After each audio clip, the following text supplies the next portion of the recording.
जे आमे माने ध्यान करिबा माथ्यू लिखित पुस्तक 5 तार 20 पद 5 कारण ମୁଁ ତୁମମାନଙ୍କୁ କହୁଅଛି, ତୁମ୍ଭମାନଙ୍କ ଧାର୍ମିକତା ଶାସ୍ତ୍ରୀ ଓ ଫାରୁସୀମାନଙ୍କ ଧାର୍ମିକତା ଅପେକ୍ଷା ଅଧିକ ବେଶୀ ନ ହେଲେ ତୁମ୍ଭେମାନେ କୌଣସି ପ୍ରକାରେ ସ୍ୱର୍ଗ ରାଜ୍ୟରେ ପ୍ରବେଶ କରିବ ନାହିଁ। ସ୍ଥାନରେ ଆମେ ମାନେ ଦେଖୁଛୁ परमेश्वर वाक्य आमको कहे कि कारण तुमମାନଙ୍କର धार्मिकता प्रभु जीशु निजे कहते शिष्य मान पर्वत उपदेश कि तुमମାନଙ୍କର धार्मिकता तुम्हें माने धर्म कर्म तो करूच सत आई धार्मिकता फारूसी साधुकी बा शास्त्री और फारूसी मानक धार्मिकता अपेक्षा अधिक होबार आवश्यकता अच्छी नचेत तुम्हें माने स्वर्ग राज्य प्रवेश कर मोर प्रिय माने विशेष भाव आमे माने दुई प्रकार धार्मिकता ये जगत देखा पाइबा। There are two types of righteousness. दुई प्रकार धार्मिकता। प्रथम धार्मिकता है ट्रू राइचियसनेस सत्य और धार्मिकता बा रियल धार्मिकता रियल राइचियसनेस बा प्रकृत धार्मिकता। द्वितीय है सेल्फ राइचियसनेस आत्म धार्मिकता। दुई प्रकार धार्मिकता आम माने जगत देखा पाइबा। तेबे एई फारूसी साधुकी मानकर धार्मिकता ए दुईटरू उठे थिला सेल्फ राइचियसनेस बा आत्मिक आत्म धार्मिकता से मानकर थिला। केमती जानिबा आत्म धार्मिकता थिला बोली फारूसी साधुकी मानकर धार्मिकता विषय यदि आम देखा माथ्यू लिखित सुसमाचार तार 23:1-4 आमे माने देखुछु दे आर नोन टू से एंड डोंट अर्थात कौन से माने कहवा को जानती किंतु करती नहीं। आमे माने पढ़िबा टिके शास्त्री और फारूसी माने मोसांक आसन रे बसी अछंती। अतएव से माने तुम मानकु जहा किछि कहंती ताहा मान और पालन कर, मात्र से मानक कर्म अनुसार कर्म कर नहीं, कारण से माने कहंती किंतु करंती नहीं। फारूसी साधुकी मानकर धार्मिकता केमतिका से माने मोसांक स्थान रे बसी चंती। मोसांक स्थान माने कोन मोसा जो अधिकार देथिले मोसा को जो प्रभु अधिकार देथिले आउ से अधिकार को से माने धरि के बसचंती माने कोन अन्य माननकु कहिबे तुम एटा करो सेटा करो सेटा करो किंतु निजे करिवे नहीं। उत्तम उत्तम कथा कहिबे उत्तम उत्तम शिक्षा देबे उत्तम उत्तम विषय सब कहिबे किंतु निजे करिवा पई हेले से माने करंती नहीं। सेमानकर धार्मिकता आत्म धार्मिकता ये प्रकार अटे। से माने भावंती आमे माने यथेष्ट आमे अधिकार प्राप्त आमे माने परित्राण प्राप्त आमे माने सबुठु पवित्र आमको आउ किछि करिवार आवश्यकता नहीं। से माने कोन करदी सेति पई खाली अन्य को शिक्षा दियंती एटा करो सेटा करो। आज अनेक लोक आम मान मध्य यही प्रकार धार्मिकता को लेकिन बंचुंट से बाइबल ज्ञान अधिका से बाइबल बेस उत्तम रूपे जानती ବାଇବେଲର ବାକ୍ୟକୁ ଜାଣନ୍ତି ଅଧିକ ଆଉ ସେମାନେ କଣ କରନ୍ତି କେବଳ ସେ ବାକ୍ୟ ଅନ୍ୟମାନଙ୍କ ମୁଣ୍ଡରେ ଲଦିବା ପାଇଁ ଜାଣନ୍ତି ଅନ୍ୟମାନଙ୍କୁ କୁହନ୍ତି ତୁମେ ଏଇଟା କର ତୁମେ ସେଟା କର ନାହିଁ କିନ୍ତୁ ନିଜେ କରନ୍ତି ନାହିଁ କାହିଁକି ସେମାନେ ଭାବନ୍ତି ମୁଁ ଯଥେଷ୍ଟ ଧାର୍ମିକ ଅଛି ମୁଁ ଯଥେଷ୍ଟ ପବିତ୍ର ଅଛି ମତେ ଆଉ କିଛି ବିଷୟର ଆବଶ୍ୟକତା ନାହିଁ ହଁ 4 ପର୍ଯ୍ୟନ୍ତ ପଢ ସେମାନେ ଗୁରୁଭାର ବନ୍ଧନ କରି ମନୁଷ୍ୟମାନଙ୍କ ସ୍କନ୍ଧରେ ଥୋଇ ଦିଅନ୍ତି କିନ୍ତୁ ନିଜେ ଅଙ୍ଗୁଳି ଦେଇ ତାହା ଟେକିବାକୁ ଇଚ୍ଛା କରନ୍ତି ନାହିଁ ହଁ ଗୁରୁଭାର ମାନେ ବହୁତ ଓଜନର ଭାର ସେମାନେ କଣ କହନ୍ତି ଅନ୍ୟମାନଙ୍କ ଉପରେ ଲଦି ଦିଅନ୍ତି ସେମାନେ କାନ୍ଧରେ ଉଠାନ୍ତୁ ବୋଲି ଭାବନ୍ତି କିନ୍ତୁ ନିଜେ ଆଙ୍ଗୁଠିରେ ଉଠେଇଲା ପରିକା କାମ ମଧ୍ୟ କରନ୍ତି ନାହିଁ ଅଳ୍ପ ଟିକେ ସେଥିରୁ ମଧ୍ୟ କରନ୍ତି କରିବା ପାଇଁ ଇଚ୍ଛା କରନ୍ତି ନାହିଁ କିନ୍ତୁ ଅନ୍ୟ ଉପରେ ଯଥେଷ୍ଟ ଭାବରେ ସେମାନେ କଣ କରନ୍ତି ଲଦି ପକାନ୍ତି ତାପରେ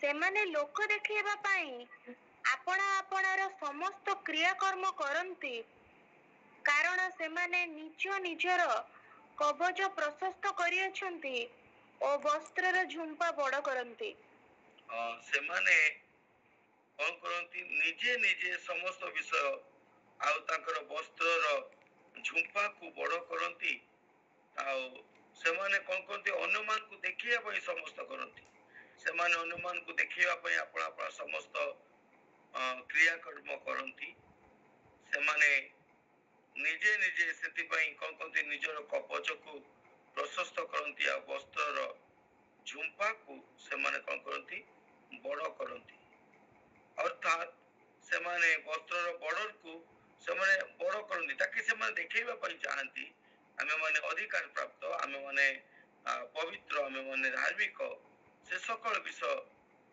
କରିବା ପାଇଁ ଚାହାନ୍ତି କିନ୍ତୁ କଣ ପାଇଁ କରନ୍ତି ସେମାନେ କେବଳ ଅନ୍ୟମାନଙ୍କୁ ଦେଖେଇବା ପାଇଁ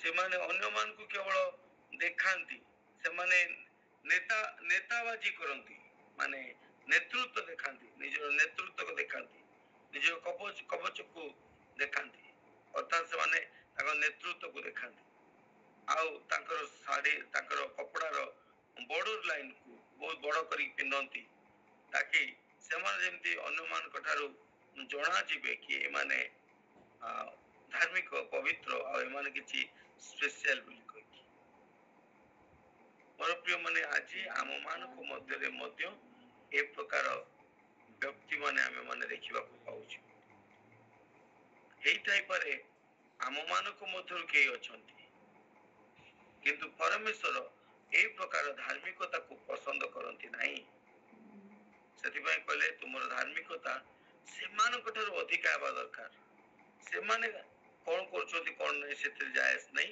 ସେମାନେ ପ୍ରଭୁ କୁହନ୍ତି ମୁଁ ସତ୍ୟ ସତ୍ୟ କହୁଛି ସେମାନେ ସେମାନଙ୍କର ପୁରସ୍କାରକୁ କଣ କରୁଛନ୍ତି ପାଇସାରିଛନ୍ତି ଏବେ ଆମ ମାନଙ୍କର ପାଳି ତ ଆମର ଧାର୍ମିକତା ସେମାନଠାରୁ ନିଶ୍ଚିତ ରୂପେ ଅଧିକା ହେବା ଆବଶ୍ୟକତା ଅଛି ଆମେ ମାନେ ଆଲୋଚନା କରୁଛନ୍ତି ଫାରୁସି ଆଉ ସାଧୁକି ମାନଙ୍କର ଧାର୍ମିକତା ବିଷୟରେ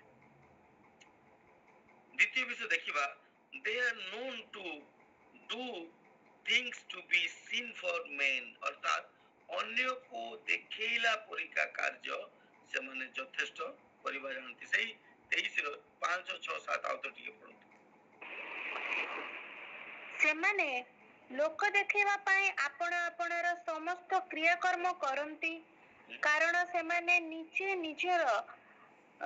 ନିଜର କବଚ ପ୍ରଶସ୍ତ କରନ୍ତି ଓ ବସ୍ତ୍ରର ଝୁମ୍ପା ବଡ଼ କରନ୍ତି ଆଉ ଭୋଜିରେ ପ୍ରଧାନ ସ୍ଥାନ ଓ ସମାଜ ଗୃହରେ ପ୍ରଧାନ ଆସନ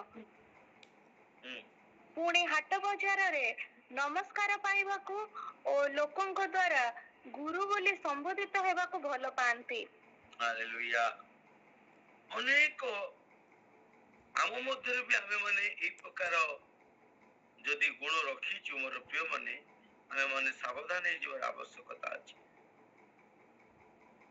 ସବୁବେଳେ ସେମାନେ ଲୋକଙ୍କୁ ଦେଖେଇବା ପାଇଁ କରନ୍ତି ସେ ଜାଣନ୍ତି କୋଉ ବିଷୟ ଆମେ ମାନେ ଲୋକଙ୍କୁ ଦେଖେଇ ପାରିବୁ ଆଉ ସେ ଭୋଜରେ ପ୍ରଧାନ ଆସନ ଖୋଜନ୍ତି, ସମାଜ ଗୃହରେ ମଧ୍ୟ ପ୍ରଧାନ ଆସନ ଖୋଜନ୍ତି। ଅର୍ଥାତ୍ ସେ ଯେଉଁ ସ୍ଥାନକୁ ଯାଆନ୍ତି, ଯେଉଁ ମଣ୍ଡଳୀକୁ ଯାଆନ୍ତି, ଯେଉଁ ପ୍ରାର୍ଥନା ସଭାକୁ ଯାଆନ୍ତି, ସେମାନେ ଚାହାନ୍ତି ସେମାନଙ୍କର ଚେୟାର, ସେମାନେ ଚାହାନ୍ତି ସେମାନଙ୍କର ସ୍ଥାନ କଣ ହେଉ, ସ୍ପେସିଆଲ ହେଉ, ସେମାନେ ହାଇଲାଇଟେଡ ହେବା ଦରକାର। এই ପ୍ରକାର ବିଷୟ, এই ପ୍ରକାର ଧାର୍ମିକତା ଫାରୁସୀ ସାଧୁକୀ ମାନଙ୍କର ଥିଲା। କିନ୍ତୁ ପରମେଶ୍ୱର এই ପ୍ରକାର ଧାର୍ମିକତାକୁ ଚାହାନ୍ତି ନାହିଁ। ସେ କହନ୍ତି ଯଦି ତୁମ ମାନଙ୍କର ଧାର୍ମିକତା ଫାରୁସୀ ସାଧୁକୀ ଠାରୁ ଅଧିକା ନ ହୁଏ ତାହେଲେ ତୁମେ ମାନେ ସ୍ୱର୍ଗ ରାଜ୍ୟକୁ ଯାଇପାରିବ ନାହିଁ। ତୃତୀୟ ବିଷୟ ଆମେ ଦେଖିବା ଫାରୁସୀ ସାଧୁକୀ ମାନଙ୍କର ଧାର୍ମିକତା ବିଷୟରେ, ସେ ମାଥ୍ୟୁ ଲିଖିତ ସୁସମାଚାର 23 ତାର 23-24 ଦୁଇଟି ପଦ। ହାୟ ଦଣ୍ଡର ପାତ୍ର କପଟି ଶାସ୍ତ୍ରୀ ଓ ଫାରୁସୀ ମାନେ, କାରଣ ତୁମ୍ଭେ ମାନେ ପୋଦିନା, ପାନମହୁରି ଓ ଜିରାର ଦଶମାଂଶ ଦେଉଥାଅ, ଆଉ ବ୍ୟବସ୍ଥାର ଗୁରୁତର ବିଷୟ ଗୁଡିକ ନ୍ୟାୟ ବିଚାର, ଦୟା ଓ ବିଶ୍ୱାସ ଏହା ସବୁ ପରିତ୍ୟାଗ କରିଅଛ। ସେ ଜାଣନ୍ତି ସେମାନେ କଣ କରନ୍ତି, ପରମେଶ୍ୱରଙ୍କର ସମସ୍ତ ନ୍ୟାୟ ବିଚାରକୁ, ଦୟାକୁ ସେମାନେ ପରିତ୍ୟାଗ କରିଦେଇଛନ୍ତି। ସେମାନେ ନ୍ୟାୟ ବିଚାର କରନ୍ତି ନାହିଁ, ଉତ୍ତମ କର୍ମ ପ୍ରଭୁଙ୍କ ଦୃଷ୍ଟିରେ କରନ୍ତି ନାହିଁ, ସେମାନେ ଈଶ୍ୱର ଯାହା ଚାହାନ୍ତି ସେୟା କରନ୍ତି ନାହିଁ। କିନ୍ତୁ ତାଙ୍କର ଧାର୍ମିକତା ସେ କଣ କରନ୍ତି, ପାନମହୁରି, ଜିରା, ପୋଦିନା ଏ ସକଳ ବିଷୟ ଦଶମାଂଶ ଦେଇଦେଲେ ସେମାନେ ଭାବନ୍ତି ଆଉ ଆମେ ମାନେ କଣ, ଆମେ ମାନେ ଧାର୍ମିକ ହେଇଗଲୁ, ବା ଆମେ ମାନେ ପବିତ୍ର ହେଇଗଲୁ, ବା ଆମେ ମାନେ ପ୍ରଭୁଙ୍କର ଗ୍ରହଣୀୟ ହେଇଗଲୁ ବୋଲି ସେମାନେ ନିଜକୁ ନିଜେ ବୁଝନ୍ତି। ସେମାନେ ଏହା କେବଳ ଏତିକି କରନ୍ତି, ନିଜର କଣ କରନ୍ତି, ମାନେ ଯୋଉ ଦଶମାଂଶ ନିଜର ଦାନ ସେମାନେ ଭାବନ୍ତି ଏତିକି ଦେଇଦେଲେ ଆଉ ଆମର କିଛି ଅସୁବିଧା ନାହିଁ, ଆମେ ଧାର୍ମିକ ହେଇଗଲୁ। ସେମାନେ ପରମେଶ୍ୱରଙ୍କ ଆଜ୍ଞାକୁ ପାଳନ କରିବା ପାଇଁ ଚାହାନ୍ତି ନାହିଁ, ପରମେଶ୍ୱରଙ୍କୁ ଭୟ କରିବା ପାଇଁ ଚାହାନ୍ତି ନାହିଁ। କିନ୍ତୁ এই ସକଳ ବିଷୟ ଆଉ ସେମାନେ ଭାବନ୍ତି ପୋଦିନାର, ଜିରାର, ପାନମଧୁରୀର ଦଶମାଂଶ ଦେଇ ଦିଅନ୍ତି। କିନ୍ତୁ ଯୋଉ ଆଜ୍ଞା ପରମେଶ୍ୱର ଦେଇଛନ୍ତି, ଯୋଉ ଦୟା ଦେଇ କରିବା ପାଇଁ ଚାହାନ୍ତି, ଯୋଉ ନ୍ୟାୟ ବିଚାର ଦେଇଛନ୍ତି, ବିଶ୍ୱାସକୁ ବି ମାନେ ପରିତ୍ୟାଗ କରିଦିଅନ୍ତି, ଦୃଢ ବିଶ୍ୱାସ ମଧ୍ୟ ରଖନ୍ତି ନାହିଁ, ଆଉ ସେମାନେ ପରିତ୍ୟାଗ କରିଦିଅନ୍ତି। ଆଉ କଣ କହନ୍ତି, ଅନ୍ୟ ସବୁ, କିନ୍ତୁ ପରମେଶ୍ୱର ଚାହାନ୍ତି କଣ, ଆମ ମାନଙ୍କର ଧାର୍ମିକତା ଏମାନଙ୍କ ଠାରୁ ଅଧିକା ହେବା ଦରକାର। ସେଥିପାଇଁ ପରମେଶ୍ୱର ଚାହାନ୍ତି, କମ୍ପ୍ଲିଟ କରନ୍ତୁ ଟିକେ 23ଟା। କିନ୍ତୁ ଏହି ସମସ୍ତ ପାଳନ କରିବା ଓ ଅନ୍ୟ ସବୁ ପରିତ୍ୟାଗ ନ କରିବା ଉଚିତ। ପ୍ରଭୁ କହନ୍ତି ତୁମକୁ ବି ଏହା କରିବାକୁ ପଡିବ, ତୁମକୁ ବି ଦାନ ଦଶମାଂଶ ଦବ। କିନ୍ତୁ ଦାନ ଦଶମାଂଶ ଦେଲେ ଯେ କେବଳ ସେତିକି ତୁମେ ଯଥେଷ୍ଟ ହେଇଯିବ, ତୁମେ ପରମେଶ୍ୱରଙ୍କ ରାଜ୍ୟରେ ପ୍ରବେଶ କରିବ, ତାହା ନୁହେଁ। କାରଣ ଅନେକ ଲୋକ ସେୟା ହିଁ କରନ୍ତି, ମଣ୍ଡଳୀକୁ ଦାନ ଦେଇ ଦିଅନ୍ତି, ଆଉ କଣ କରିଦିଅନ୍ତି, ସାହାଯ୍ୟ କରନ୍ତି, କିନ୍ତୁ ସେମାନଙ୍କ ପାଖରେ ପରମେଶ୍ୱରଙ୍କ ନିମନ୍ତେ ଭୟ ନଥାଏ, ପରମେଶ୍ୱରଙ୍କ ଆଜ୍ଞାବହତା ନିମନ୍ତେ ଭୟ ନଥାଏ। ସେମାନେ ଦୟାକୁ ଛାଡି ଦେଇଥାନ୍ତି, ସେମାନେ ନ୍ୟାୟ ବିଚାରକୁ ଛାଡି ଦେଇଥାନ୍ତି, ବିଶ୍ୱାସକୁ ପରିତ୍ୟାଗ କରିଦେଇଥାନ୍ତି। এই ପ୍ରକାର ଧାର୍ମିକତାକୁ ପରମେଶ୍ୱର ଗ୍ରହଣ କରନ୍ତି ନାହିଁ। ପ୍ରଭୁ ଚାହାନ୍ତି এই ସକଳ ବିଷୟ ଆମେ କରୁ, କେବଳ ଏତିକି କରୁ ତାହା ନୁହେଁ, ତାଠୁ ଆହୁରି ଅଧିକ ଆମର ଧାର୍ମିକତା ହେବାର ଆବଶ୍ୟକତା ଅଛି। ସେଥିପାଇଁ କଣ କଲେ, ଏ ସକଳ ବିଷୟ ପାଳନ କରିବା ଆଉ ଅନ୍ୟ ସବୁ ପରିତ୍ୟାଗ ମଧ୍ୟ ନ କରିବା, ଏ ସମସ୍ତ ବିଷୟ କରିବାର ଆବଶ୍ୟକତା ଅଛି। 24 ପଦ ଟିକେ ପଢନ୍ତୁ। ରେ ଅନ୍ଧ ପଥ ପ୍ରଦର୍ଶକ ମାନେ, ତୁମ୍ଭେ ମାନେ ମଶାକୁ ଛାଣୁଥାଅ କିନ୍ତୁ ଓଟକୁ ଗିଳୁଥାଅ। ଛୋଟ ଛୋଟ ବିଷୟକୁ ତୁମେ ମାନେ ଆଙ୍ଗୁଠି ଦେଖେଇଥାଅ, ତୁମେ ମଶାକୁ ଛାଣିକି ପିଅ, କିନ୍ତୁ ବଡ ବଡ ବିଷୟ କଣ କର, ଢୋକି ପକାଅ। छोट छोट विषय जदि मंडली रे शेष प्रार्थना न हैला आशीष प्रार्थना इनकेस भूली गला एहे एटा केमती हे गला जदि प्रभु भोज रे कौन विषय अधूरा रही गला जदि उपासना रे अधूरा विषय रही गला जदि मंडली कार्य करिबारे समय अधिका ही गला जदि वाक्य प्रचार करिबारे समय अधिका ही गला संगे संग कंप्लेन पड़े आसे एते समय कले किए बसी पारिबो एते समय प्रार्थना कले किए रही पारिबो से माने बहुत छोट छोट विषय को छाणी की पियंती किंतु बड़ बड़ अपराध से माने सब गिली पकांती फारूसी और साधुकी मानकर धार्मिकता ही और परमेश्वर चाहती आम मानक धार्मिकता से मानक ठारू अधिका हेबार आवश्यकता अछि चतुर्थ विषय फारूसी साधुकी मानक विषय जदि आमे माने देखिबा लोक लिखित सुसमाचार 16 अध्याय तार 13 रु 15 आमे माने पाई परिबा कौनसी भृत्य दुई प्रभुंकर दास होई पारे नाही कौनसी लोक जणे आज कौनसी दास जणे दुई जनकर सेवा करि परिबो नाही सेति भाई परमेश्वर फारूसी साधुकी मानक ठारू हम मानकर धार्मिकता अधिक है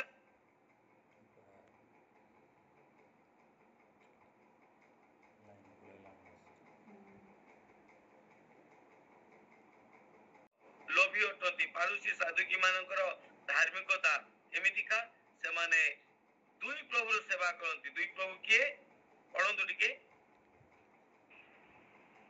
कारण से जन को घृणा करिवो ओ अन्य जन को प्रेम करिवो अथवा जनक प्रति अनुरक्त हेबो ओ अन्य जन को अवज्ञा करिवो तुमे माने ईश्वर ओ धन उभय दास होई पारो नाही तुमे माने ईश्वर और धन उभय तुमे दास होई परिबो नाही आज अनेक क्रिश्चियंस अनेक विश्वासी माने ए धन को अपना ईश्वर बोली माने चलती पावंती अनेक लोक ए धन पछरे गड़ांती अनेक पछ धन निमंते परमेश्वर को परित्याग कर दियंती पछरे पकई दियंती किंतु से माने जानती नहीं काहे कि से माने कहंती आमे धार्मिक कारण आमे रविवार प्रार्थना जाउछु आमे यीशु को जानिछु एही प्रकार धार्मिकता कारोटे फारूसी साधुकी मान किंतु प्रभु एही प्रकार धार्मिकता को पसंद करती नहीं जदि तुमर धार्मिकता एमिति का हेबो ताले तुमे स्वर्ग राज्य को जाई परिबो बोली प्रभु कहते तुम मान को धार्मिकता एमान कठारु अधिक हेबार आवश्यकता अछि आबे पढंतु टिके एही सब कथा सुनी धन लोभी फारूसी माने ताहा को विद्रूप करबा को लागिले हां सेतिरे से समानंकु कहिले विद्रूप माने ताको परिहास कले ए कथा सुनी कि जति कि फारूसी साधुकी मानतिले ताको परिहास कले काहे कि से मानक लोभ धन थिला मोर प्रिय माने मोर कोइबा आवश्यकता धन हम समस्तकर आवश्यक जदि भी किंतु से हम मानकर प्रभु न हो धन आमर व्यवहार करिवार विषय ही पारे किंतु से आम मानकर प्रभु न हो प्रभु माने कोन केवल धन उपार्जन करिवा पई टंका रोजगार करिवा हम जीवन रे मुख्य लक्ष्य नुहे आ धन ऊपर निर्भर करिवा मुख्य लक्ष्य नुहे ईश्वर कहले तुमे कोन खाइबो कोन पिंदिबो कोन पीबो या बारे चिंतित हो नहीं या जे तुमरो आवश्यकता दादो स्वर्गस्थ पिता जानती प्रथमे तुमे तांक राज्य धार्मिकता को अन्वेषण करो तहिरे ए सकल विषय तुम मान को दिया जीवो किंतु फारूसी साधुकी माने कोन करंती ସେମାନେ କଣ କରନ୍ତି? ପରିହାସ କଲେ ଯୀଶୁଙ୍କୁ। ଏ କଥା ଶୁଣିକି ସେମାନେ ପରିହାସ କଲେ। କାହିଁକି? ସେମାନଙ୍କ ଧନ ବହୁତ ପ୍ରକାର ଲୋଭର ବିଷୟ ଥିଲା। ତାପରେ କଣ ଲେଖାଯାଏ? ସେଥିରେ ସେ ସେମାନଙ୍କୁ କହିଲେ, ଯେଉଁମାନେ ଆପଣା ଆପଣାକୁ ମନୁଷ୍ୟ ଦୃଷ୍ଟିରେ ଧାର୍ମିକ ବୋଲି ଦେଖାନ୍ତି, ହଁ ତୁମ୍ଭେମାନେ ସେହି ପ୍ରକାର ଲୋକ। ହଁ, ଯୋଉମାନେ ମନୁଷ୍ୟ ଆଗରେ ନିଜକୁ ଧାର୍ମିକ ଦେଖାନ୍ତି, ତୁମେ ମାନେ ସେଇ ପ୍ରକାର ଲୋକ। ତାପରେ କିନ୍ତୁ ଈଶ୍ୱର ତୁମ୍ଭମାନଙ୍କର ହୃଦୟ ଜାଣନ୍ତି। କିନ୍ତୁ ଈଶ୍ୱର ତୁମମାନଙ୍କର ହୃଦୟ ଜାଣନ୍ତି।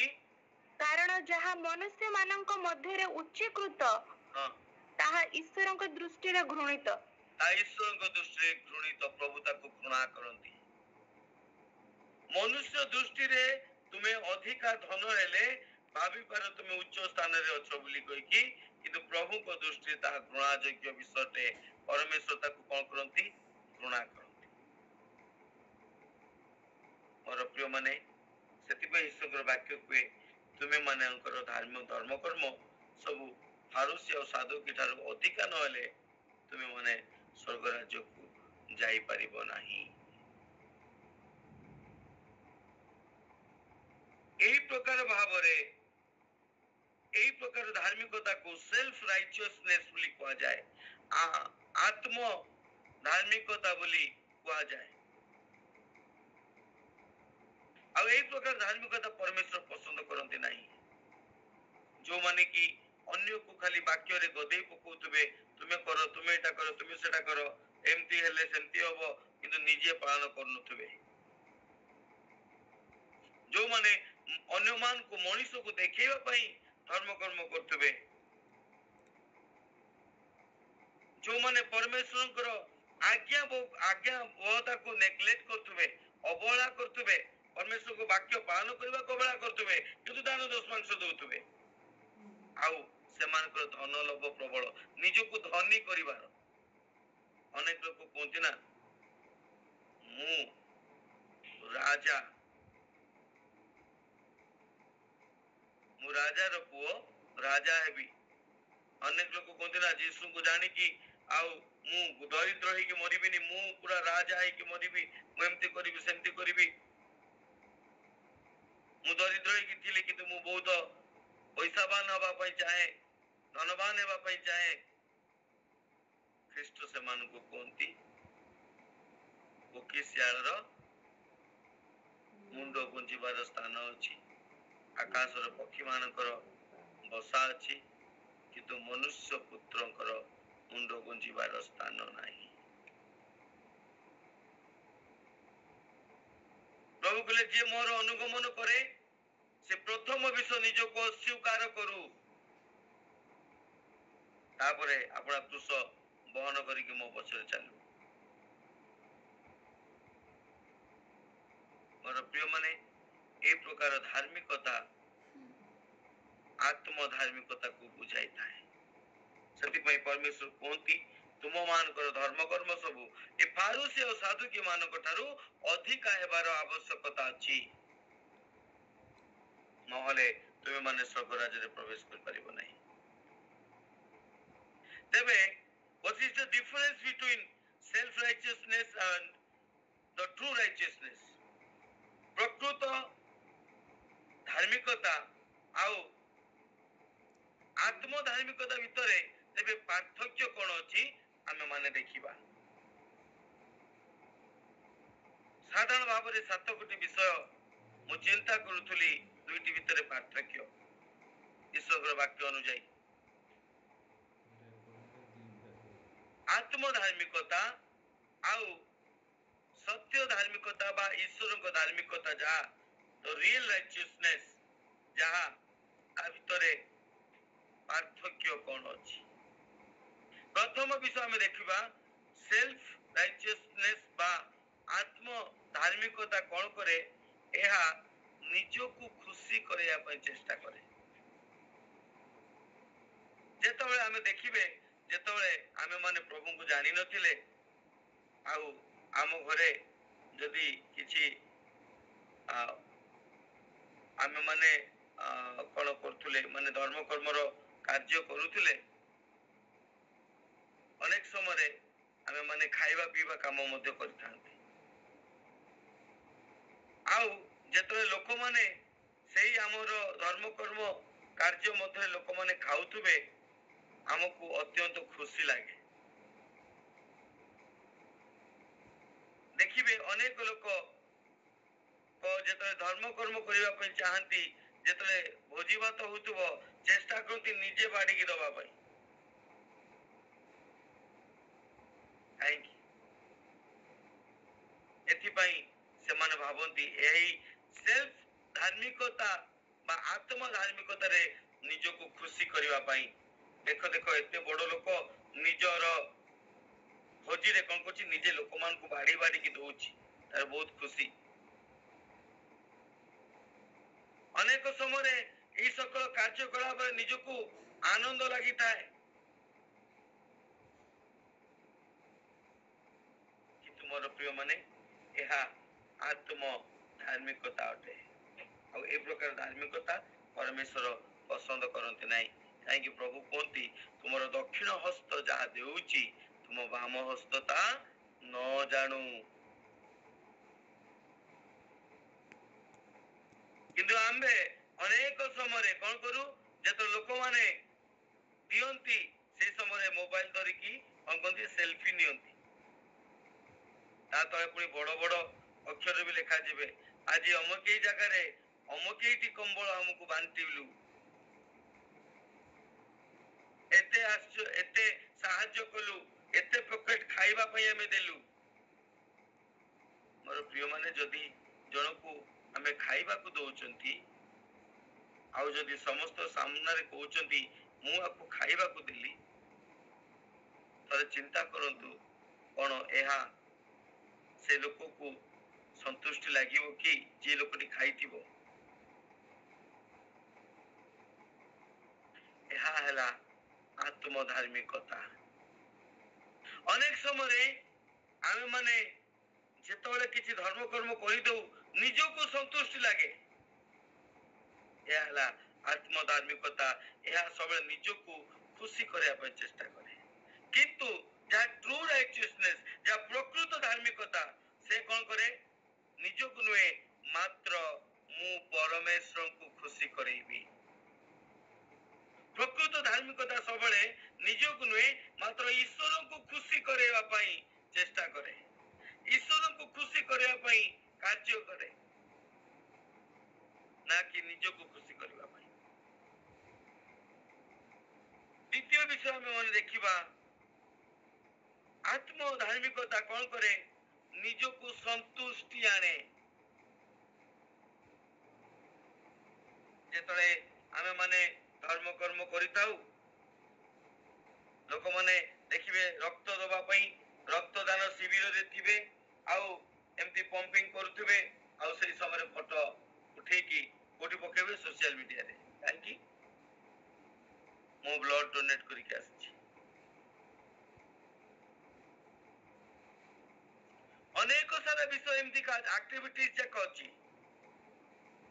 କଲାବେଳେ ନିଜକୁ ସନ୍ତୁଷ୍ଟ ଲାଗେ ଯାହା ହଉ ମୁଁ କିଛି ଗୋଟେ କରିଛି ବୋଲି କହିକି।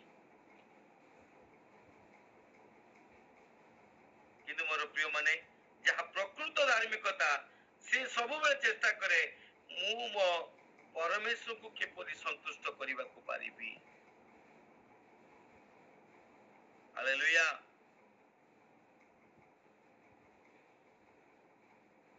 ସେଥିପାଇଁ ଈଶ୍ୱରଙ୍କ ବାକ୍ୟ ଲେଖାଯାଏ ତୁମେ ନିର୍ବୋଧ ମାନଙ୍କ ପରିକା ହୁଅ ନାହିଁ, ପରମେଶ୍ୱର କଣ ସନ୍ତୋଷଜନକ ତାହା ତୁମେ କଣ କର? ଅନୁସରଣ କର। ତୁମେ ଅନ୍ୱେଷଣ କର ବୋଲି ଲେଖାଯାଏ, ଖୋଜ ଆଉ ତାହା ପାଳନ କର, ଯାହା ପରମେଶ୍ୱରଙ୍କୁ ସନ୍ତୁଷ୍ଟ କରିବ। କିନ୍ତୁ ଆତ୍ମ ଧାର୍ମିକତା କାହାକୁ ସନ୍ତୁଷ୍ଟ କରିବ? ନିଜକୁ କରିବ। এই ପ୍ରକାର ଧାର୍ମିକତା ଆମେ ମାନେ ନ କରୁ। ତୃତୀୟ ବିଷୟ ଆମେ ଦେଖୁଛୁ, ଆତ୍ମ ଧାର୍ମିକତା ନିଜକୁ ଖୁସି କରିବ, ପ୍ଲିଜ୍ କରିବ, କିନ୍ତୁ ସତ୍ୟ ରାଇଚିୟସନେସ୍ ବା ପ୍ରକୃତ ଧାର୍ମିକତା ସନ୍ତୁଷ୍ଟ କରେଇବ, କାହାକୁ ଖୁସି କରେଇବ? ପରମେଶ୍ୱରକୁ କରେଇବ, ପ୍ଲିଜ କରେଇବ। ଅର୍ଥାତ୍ ପରମେଶ୍ୱରକୁ ତୃପ୍ତି କରେଇବ, ଖୁସି କରେଇବ, ଆନନ୍ଦ କରେଇବ, ଆନନ୍ଦିତ କରେଇବ। ଆମର ଧାର୍ମିକତା ମୁଁ କଣ କଲେ ପ୍ରକୃତ ଧାର୍ମିକ ଯେ ସେ ଚିନ୍ତା କରିବ ମୁଁ କଣ କଲେ ପରମେଶ୍ୱରକୁ ମୁଁ କଣ କରିବି? ପ୍ଲିଜ କରେଇ ପାରିବି। ଚତୁର୍ଥ ବିଷୟ, ଏହା ଲିଡ୍ କରେ କଣ ପାଇଁ? ସେଲ୍ଫ ପ୍ରାଉଡନେସ୍ କୁ। ଆତ୍ମ ଧାର୍ମିକତା ଆତ୍ମ ଗର୍ବକୁ ମଧ୍ୟ ପ୍ରଡ୍ୟୁସ କରେ।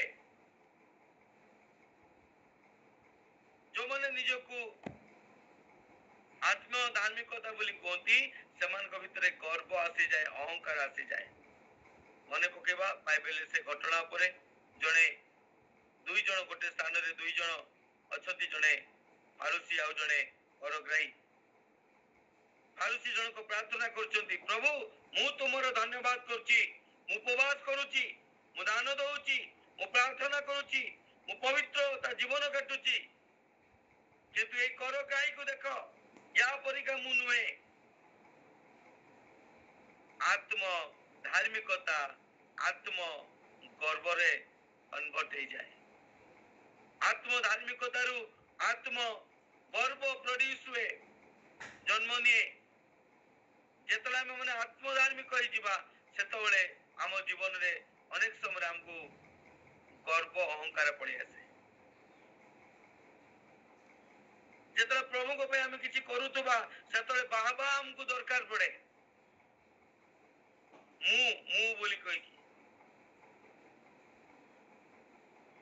ଯଦି ମିଟିଂ ସମୟରେ ଏମିତିକା ମଧ୍ୟ ହେଇଛି ଯେ ଯଦି କୌଣସି ପ୍ରଭୁଙ୍କ ସେବା କାର୍ଯ୍ୟରେ ଅନେକ ଲୋକ, 20 ଜଣ ଲୋକ ଥିବେ, 50 ଜଣ ଲୋକ ଥିବେ, 200 ଲୋକ ଥିବେ, ଯଦି ସମସ୍ତଙ୍କୁ ଧନ୍ୟବାଦ ଦବାରେ ଜଣଙ୍କ ନାଁ ଛାଡି ଦିଆଯାଇଛି ସେ ଲୋକଟି ମଣ୍ଡଳୀ ପରିତ୍ୟାଗ କରିଦିଏ। କଣ କୁହେ? ସମସ୍ତଙ୍କ ନାମ ନେଲେ ମୋର ନାମ ନେଲେ ନାହିଁ, ମୁଁ ଏତେ ପରିଶ୍ରମ କରିଛି। ମୋର ପ୍ରିୟ ମାନେ ଏହା ଆତ୍ମ ଧାର୍ମିକତା ଅଟେ। ଆତ୍ମ ଧାର୍ମିକତା ଆତ୍ମ ଗର୍ବରେ ଗର୍ବକୁ ଜନ୍ମ ଦିଏ, କିନ୍ତୁ ପ୍ରକୃତ ଧାର୍ମିକତା ଯାହା ସେ ପରମେଶ୍ୱରଙ୍କୁ ଗୌରବାନ୍ୱିତ କରାଏ। ହାଲେଲୁୟା। ଆତ୍ମ ଧାର୍ମିକତା ନିଜେ ଗର୍ବ କରେ, କିନ୍ତୁ ପ୍ରକୃତ ଧାର୍ମିକ କଣ କରେ? ସେ ପରମେଶ୍ୱରଙ୍କୁ ଗୌରବାନ୍ୱିତ କରାଏ। ଏହା ହେଲା ଆତ୍ମ ଧାର୍ମିକତା ଆଉ ପ୍ରକୃତ ଧାର୍ମିକତା ଭିତରେ ଡିଫରେନ୍ସ ମଧ୍ୟ କରେ। ଆତ୍ମ ଧାର୍ମିକତା କଣ କରେ? ଇଟ୍ ଲିଡ୍ ଟୁ ଜଜ୍ ଅଦର୍ସ। ଅନ୍ୟମାନଙ୍କୁ ବିଚାର କରିବା ପାଇଁ ମନରେ ଆଣେ। ମୁଁ ଠିକ, ଇଏ ଭୁଲ, ସେ ଭୁଲ, ସେ ଭୁଲ, ସେ ଏମିତି କଲା, ଇଏ ଏମିତି କଲା, ସବୁବେଳେ ଅନ୍ୟର ବିଚାର କରିବା ପାଇଁ ଆଣେ। ଏଇଟା ହେଲା ଆତ୍ମିକ ଧାର୍ମିକତା, ଆତ୍ମ ଧାର୍ମିକତା। ଯଦି ଆମେ ଆତ୍ମ ଧାର୍ମିକତା ଆମ ଭିତରେ ଅଛି ତାହେଲେ ଦେଖ ନିଜକୁ ନିଜେ ଆମେ ମାନେ ଚିନ୍ତା କରିବା, ମୋର ଇଏ କ୍ୱାଲିଟିସ୍ ନାହିଁ ତ, ମୋ ପାଖରେ ଗୁଣ ନାହିଁ ତ, ସବୁବେଳେ ଅନ୍ୟକୁ ଜଜ୍ କରିବା, ସିଏ ଖରାପ, ସିଏ ଭଲ, ସିଏ ଏମିତି କଲାନି, ସିଏ ସେମିତି କରିପାରୁନାହିଁ, ସିଏ ଯଥେଷ୍ଟ ଇଏ ନୁହେଁ। ଏଇଟା ହେଲା ଆତ୍ମ ଧାର୍ମିକତା। କିନ୍ତୁ ପ୍ରକୃତ ଧାର୍ମିକତା କଣ? ଅନ୍ୟକୁ କ୍ଷମା ଦେବା। କେଉଁ ପ୍ରକାର ଧାର୍ମିକତା ଆଜି ଆମ ପାଖରେ ଅଛି?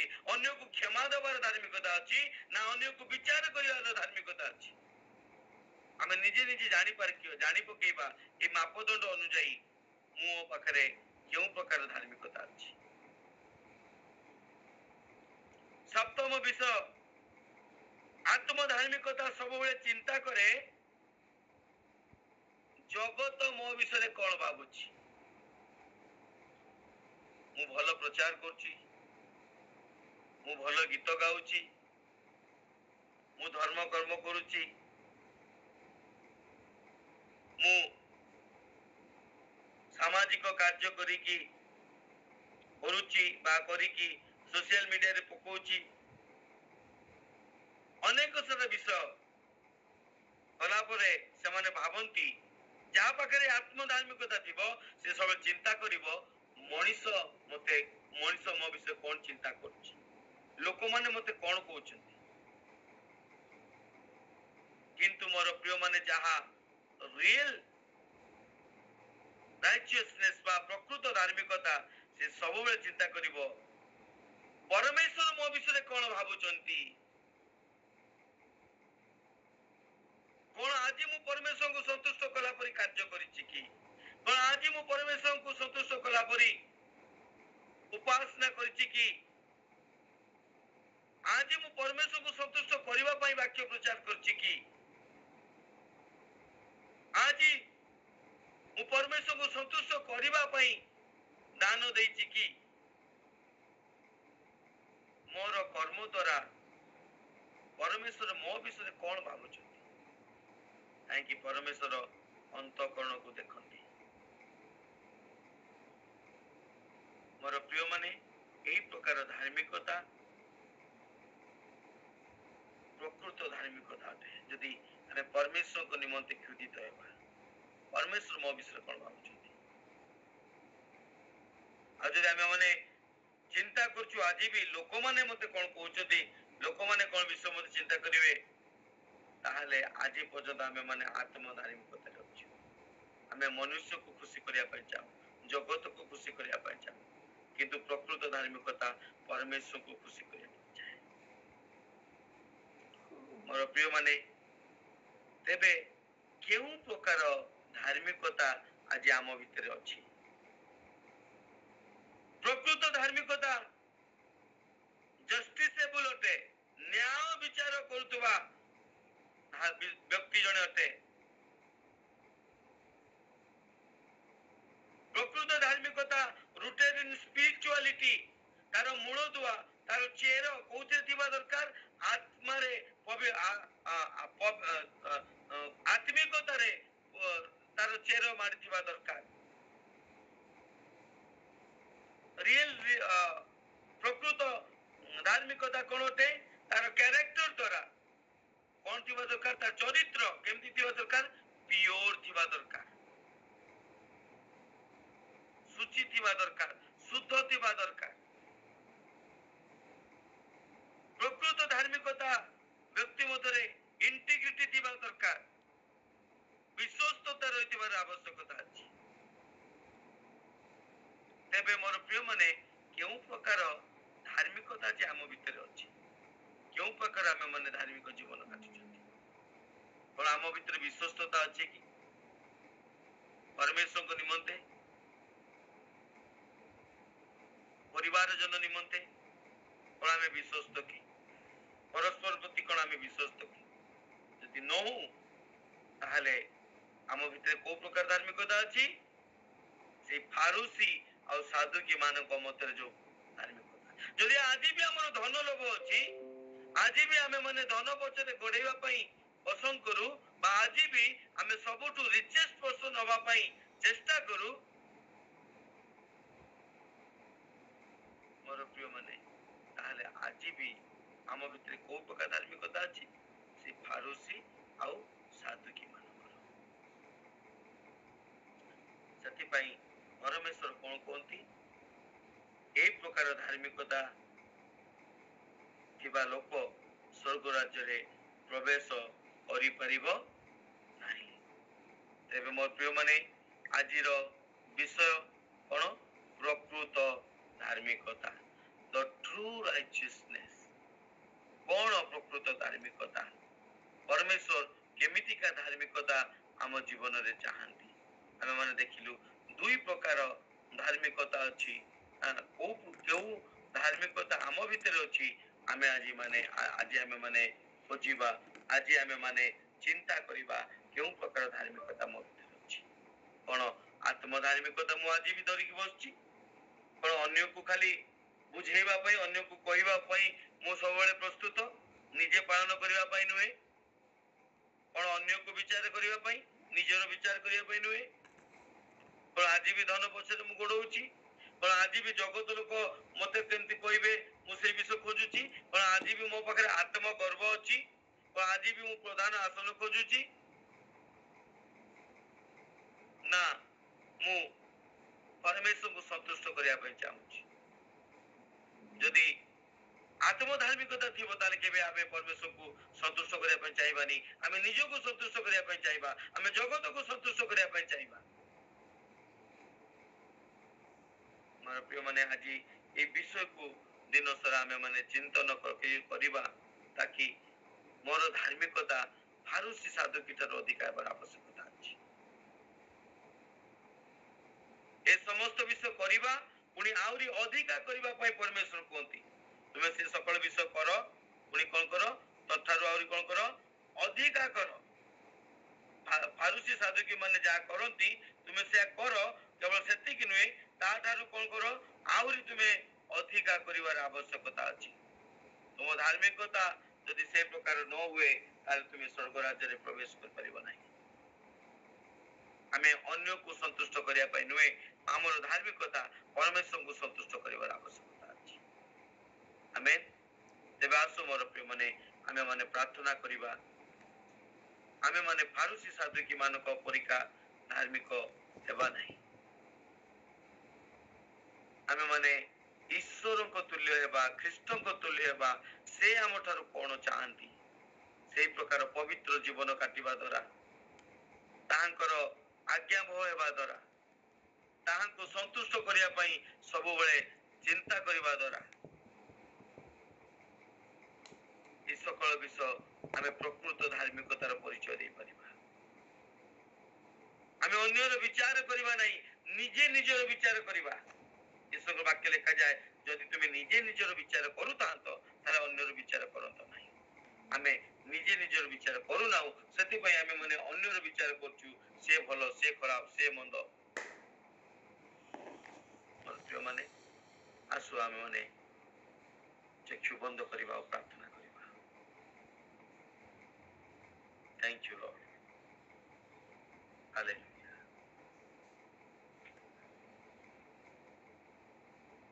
धन्यवाद धन्यवाद धन्यवाद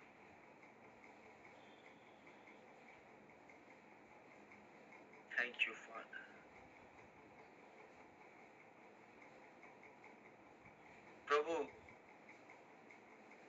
तुम्हारी धार्मिकता तुम्हें आम मान को प्रदान करो अनेक समय आमे माने आत्म धार्मिकता रे परिपूर्ण हो जाइछु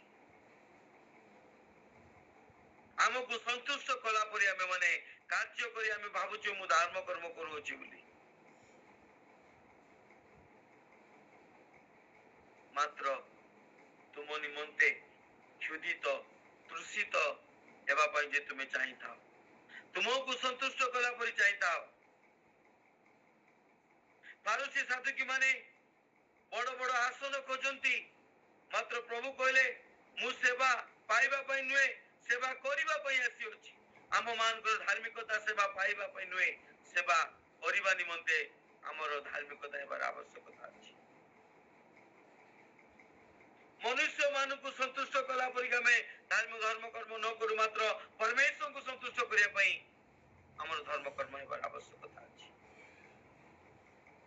मो विषय मनुष्य माने कोन भाबुचंती ता नुए मात्र आजी मोर कर्म द्वारा परमेश्वर को दृष्टि मु कोन अटे परमेश्वर मो विषय कोन चिंता करचंती से विषय हमकु चिंता करिवार आवश्यकता अछि मो धर्म कर्म सेही प्रकार हेबार आवश्यकता अछि और प्रिय माने फारूसी साधु की मान ठारू आमर धर्म कर्म अधिका करिबा यीशु को वाक्य लिखा जाए तुम मान को धर्म कर्म सब छिंडा कोना सदृश बाहुबल रे कर्म द्वारा जो प्रकार धर्म कर्म आमे अन्य मान को देखेवा पई करिया पई चाहू ता परमेश्वर को ग्रहण नुई कारण परमेश्वर बाह्य रूप नुई अंतःकरण देखंती पण आज हम हृदय तांको पई व्याकुलता की पण आमे तांको प्रथम स्थान दे पई आज हम हृदय कांदुची की पण आमे इच्छा करूछु कि ताको सहित लागि कि रहया पई पण आमे इच्छा करूछु कि तांको आज्ञा बयबा पई पण इच्छा करूछु कि तांको संतुष्ट करिवा पई हमर खेती हेले भी मध्य पण परमेश्वर को संतुष्ट करिया पई हम इच्छा करूछु ए प्रकार धार्मिकता हमर हेबार आवश्यकता अछि प्रिय परमेश्वर प्रभु मु तुमरो धन्यवाद करछि तुम हम प्रार्थना को सुनियो 100 गुण ए फल फलिबा पई तुम ଆମକୁ ଅନୁଗ୍ରହ କରୁଛ। ଧନ୍ୟବାଦ ଦେଉଛି। ଗୌରବ ପ୍ରଶଂସା ମହିମା ତୁମକୁ ଦେଇ ଯୀଶୁ ଖ୍ରୀଷ୍ଟଙ୍କ ନାମରେ ସମସ୍ତ ପ୍ରାର୍ଥନା ମାଗୁଛି। ଆମେନ୍।